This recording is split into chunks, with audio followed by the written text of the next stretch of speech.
Método Asti. Esse é o método Asti, como eu já disse o nome, vem da Itália, uma região específica que faz um espumante doce, mas que muitos lugares do mundo fazem. A gente vai ver no rótulo, às vezes, escrito método Asti.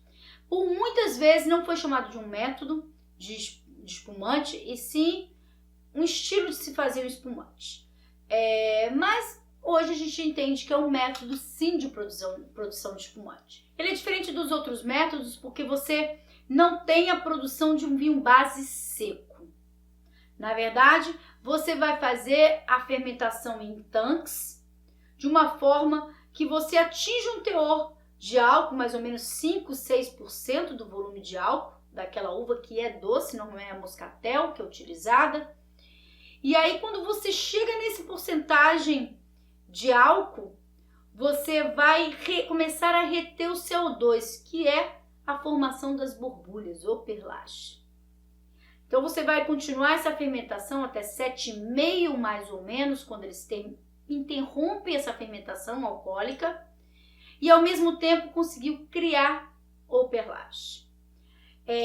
Não se consome todo o açúcar dessa uva, porque você não transforma tudo, você fica com um teor alcoólico mais baixo, como eu citei, por volta de 7, 7,5, e você continua com açúcar nesse vinho.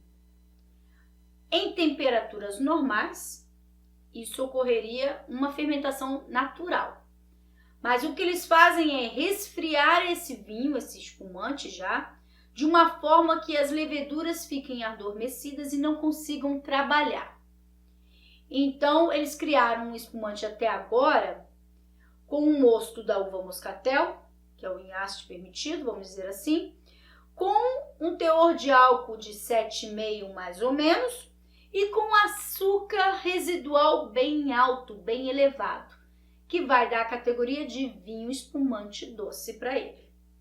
E as leveduras estão lá, mas você mantém aquilo numa pressão fria tão alta que elas não conseguem trabalhar. Normalmente ele já atingiu 5% de atmosfera de pressão, o que é excelente para um espumante.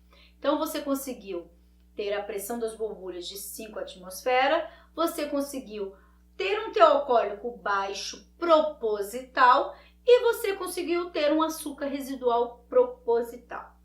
Resfriado esse espumante, ele vai ter que ser filtrado para retirada dessas leveduras, porque senão, como eu já disse, ao colocar esse vinho espumante numa garrafa e colocar no mercado, ele pode voltar a fermentar.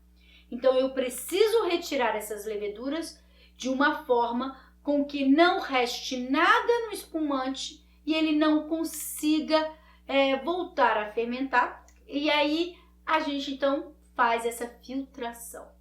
Filtrando, ele vai ser estabilizado, você vai conseguir manter a temperatura normal dele, porque você não tem mais leveduras para trabalhar. E chegou o fim, um método Asti, ou seja, um método de vinificação curto, né? O processo, você não faz cortes de muitos vinhos, não, você faz um vinho base, não vai ser seco, você vai fazer um mosto e aquele mosto já vai ser fermentado diretamente. E você vai ter uma fermentação mais curta, mais controlada e que não pode errar, tem que ser precisa. Porque se você passar, por exemplo, em haste, você tem a lei que exige quantos de açúcar ou quantos de álcool é permitido. Então, se você passar a dormir no ponto, talvez não possa ser classificado como um haste. E aí você vai ter que fazer um outro espumante, ok? Então, é só preciso seguir o que a legislação dita quanto ao teor de açúcar obrigatório para estar dentro de uma classificação e também o teor alcoólico. No Brasil, a gente tem bastante espumante moscatel, mas nem todos passam por esse processo do método Asti. É um processo que ainda é caro, é considerado um método de alta qualidade. Então, a gente ainda tem alguns espumantes produzidos pelo método em tanque Charmat, no qual eles interrompem ou eles adicionam açúcar residual da própria uva moscatel, no caso, poderia ser, para dar o teor de açúcar demi-sec ou moscatel doce. Já alguns produtores de alta qualidade colocam o método Asti na vinificação, né, no método como ele foi produzido, ok? Alguns não colocam nada e aí você tem que pegar a ficha técnica para entender. Isso é um problema de legislação no Brasil quanto às obrigatoriedades no rótulo e contra-rótulo. Nós não temos essa exigência do método no rótulo, fica muito à vontade do produtor, ele escreve o que ele quer, obviamente que ele não pode mentir, mas ele pode omitir. Então, alguns produtores omitem, principalmente quando não é método tradicional. O moscatel, que a gente está aqui falando do espumante moscatel, sempre vai ser um espumante docinho, porque é isso que você espera de um moscatel.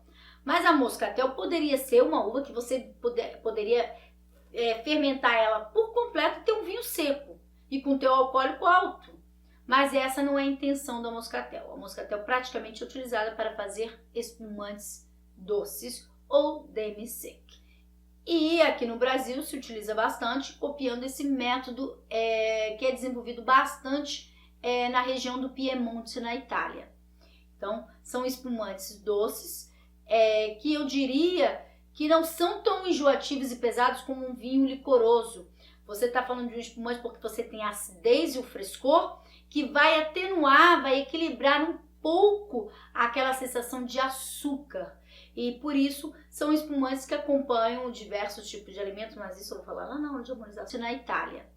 Então, são espumantes doces que eu diria que não são tão enjoativos e pesados como um vinho licoroso. Você está falando de um espumante porque você tem a acidez e o frescor, que vai atenuar, vai equilibrar um pouco aquela sensação de açúcar. E por isso são espumantes que acompanham